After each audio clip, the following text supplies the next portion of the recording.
ನನಗೆ ಬೇಜಾರಾಗ್ಬಿಟ್ಟಿತ್ತು. ಅದಕ್ಕೆ ಹೋಗಿ ಅಪ್ಪವ್ರ ಮುಂದೆ, ಅಪ್ಪವ್ರೆ ಇದೇನು ಕಲಿಸಿದ್ರೆ ಏನೂ ಆಗೋದಿಲ್ಲ ರೀ, ಎಲ್ಲಿ ಸಮಾಜ ಚೇಂಜ್ ಆಗ್ತೈತೆ ರೀ, ದಿನ ಕೆಡಾಕತ್ತೈತಿ. ನಾನು ದಿನ ಟ್ರೈನಿಂಗ್ ಮಾಡ್ತೀನಿ ರೀ, ಯಾರು ಏನು ಮುಂಜಾನೆ ಕೇಳ್ತಾರೆ ಆಮೇಲೆ ಬಿಟ್ಬಿಡ್ತಾರೆ ರೀ, ಒಳಗಿದ್ದ ದೊಡ್ಡ ಹುರುಪನೇ ಚಪ್ಪಾಳೆ ಹೊಡಿತಾರೆ ರೀ, ಹೊರಗೆ ಓದ್ಕೊಳ್ಳಿ ಏನೂ ಮಾಡೋದಿಲ್ಲ ರೀ. ಅದಕ್ಕೆ ಇದು ಮೋಸ್ಟ್ಲಿ ನಮ್ಮ ಹೊಟ್ಟೆ ತುಂಬಿಸ್ಕೊಳಕ್ಕೆ ಜೀವನ ತೀರಾಕ ನಾವು ಮಾಡಾಕತ್ತೀವಿ ರೀ, ಇದನ್ನು ಬಿಟ್ಬಿಡ್ಬೇಕ್ರಿ. ಅವ್ರಿಗೂ ಅಂದೆ ನಾನು, ಅಪ್ಪ ನೀವರ ಏನು ಮಾಡಾತ್ತೀರಿ, ಕರ್ನಾಟಕರ ಸುಧಾರಿಸ್ಬೇಕಿತ್ತಲ್ಲ, ಇಷ್ಟು ಜನಕ್ಕೆ ಪ್ರವಚನ ಮಾಡಿದ್ರು, ಯಾಕಾಗಿಲ್ರಿ. ಅದಕ್ಕೆ ಅಪ್ಪಾರ ನೀವು ಬಿಟ್ಬಿಡ್ರಿ ನಾನು ಬಿಟ್ಬಿಡ್ತೀನಿ ಅಂದ್ರೆ. ಅವಾಗ ಅವರು ಒಂದು 2 ನಿಮಿಷ ಸುಮ್ಮನೆ ಸೈಲೆಂಟಾಗಿ ಕೂತ್ಕೊಂಡ್ರು. ನನ್ನ ಅಹಂಕಾರ ದೊಡ್ಡದಾಗ್ತಾ ಹೋಯ್ತು. ಅಪ್ಪವ್ರಿಗೆ ಇಂಥ ಪ್ರಶ್ನೆ ಕೇಳೇನಿ, ಉತ್ತರ ಬರ್ವಲ್ದು, ಅದಕ್ಕೆ ಗಪ್ ಕುಂತಾರ.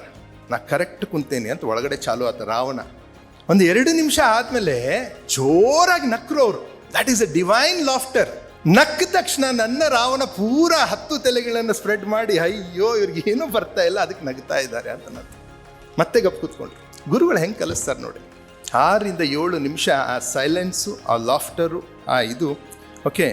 ಅದಾದಮೇಲೆ ಒಂದೇ ಒಂದು ಸೆಂಟೆನ್ಸ್ ಹೇಳಿದರು, ಜೀವನನೇ ಚೇಂಜ್ ಆಯಿತು.